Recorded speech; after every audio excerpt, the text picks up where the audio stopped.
करते हैं just so that there is somebody to look after the kid। और इसमें कोई खराब बात नहीं है, इसमें ऐसा नहीं होता कि you are failing as mother। It's very important to be kind to yourself। It's important to realize कि at the end of the day आप भी इंसान हो, आपके पास भी शरीर है और वो शरीर भी बीमार पड़ता है, उस शरीर को भी ख्याल रखने की ज़रूरत है। This is the reason why you should also have grown ups around you। बच्चा पालते पालते हम बच्चे में इतना खो जाते हैं।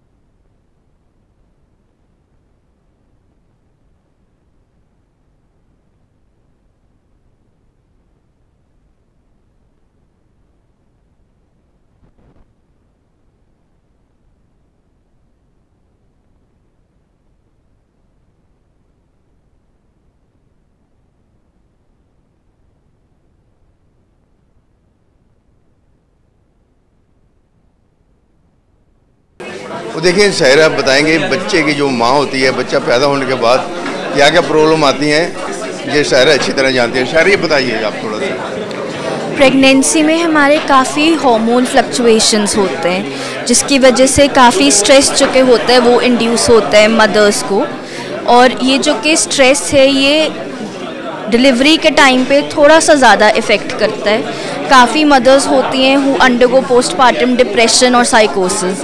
ये एक अलग तरीके का डिप्रेशन होता है जिसमें कि depression happens because of fluctuation in the hormonal levels, कि एज सच कोई स्ट्रेसर नहीं होता। Even mothers are happy that you know they have become mothers, but वो अंदर से ही खुशी नहीं होती। और ये जो कि डिप्रेशन है ये थोड़ा सेल्फ हीलिंग ज़रूर होता है। पोस्टपार्टम डिप्रेशन या पोस्टपार्टम साइकोसिस जो कि होता है वो 2 हफ्ते में अपने आप रिजॉल्व ज़रूर हो जाता है, बट कभी कभी वो इतना सिवियर होता है कि it can be harmful for the mother and for the baby, because the mother is not feeling that kind of affection towards the baby, और because the mother can be suicidal. इस वजह से वो bond जो के है, वो affection जो के है, वो केयर है, वो बिल्डअप नहीं हो पाती। पोस्टपार्टम साइकोसिस इज़ पर्टिकुलरली वरीसम क्योंकि इसमें मदर्स को हैल्यूसिनेशंस, डिल्यूजन शुरू हो जाते हैं। हैल्यूसिनेशंस में जो चीज़ें नहीं हैं वो चीज़ें दिखती हैं या सुनती हैं। ये जो वॉइसेस हैं they can be commanding voices which can command them to hurt their baby और टू हर्ट देमसेल्व्स। इसलिए it's important to note the behaviours of mothers who have just delivered babies, and अगर तो उनको problem आ रही है तो it's important कि वो अपना इलाज भी कराएं। 2 हफ्ते के लिए वेट ना करते रहें कि 2 हफ्ते बाद अपने आप ठीक हो जाएगा। अच्छा, तो आफ्टर बेबी जब बोर्न हो जाता है उसके बाद क्या होता है, जाने के थोड़ा सा आपने तो ये बता दिया, और कुछ कहना चाहूँगा इसका अपना जो फीडिंग होती है, ब्रेस्ट फीडिंग होती है उसके बारे में।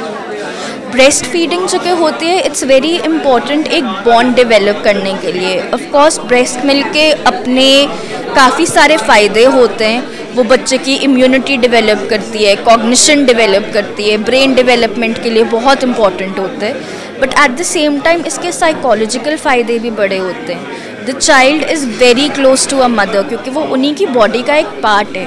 ब्रेस्ट फीडिंग से they develop the kind of a bond that lasts for the entire life. अच्छा देखो, प्री डिलीवरी बॉर्न और आफ्टर डिलीवरी बेबी, उसके बारे में आप मदर को क्या कहना चाहोगे? प्री डिलीवरी बेबीज़ जो के होते हैं, babies who are still inside their mothers are attached to them, but since they haven't still seen them तो हमेशा ही वो एक एंटिसिपेटरी एंजाइटी में रहते हैं।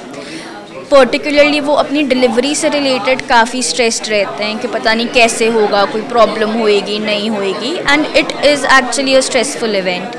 But after they become a mother, उस टाइम पे many women they lose they sense of self, कि सब कुछ ही वो बच्चे के अराउंड करती हैं। दे बिकम वेरी प्रोटेक्टिव, और फिर वो प्रोटेक्शन जो है वो ईज़िली जाती नहीं है।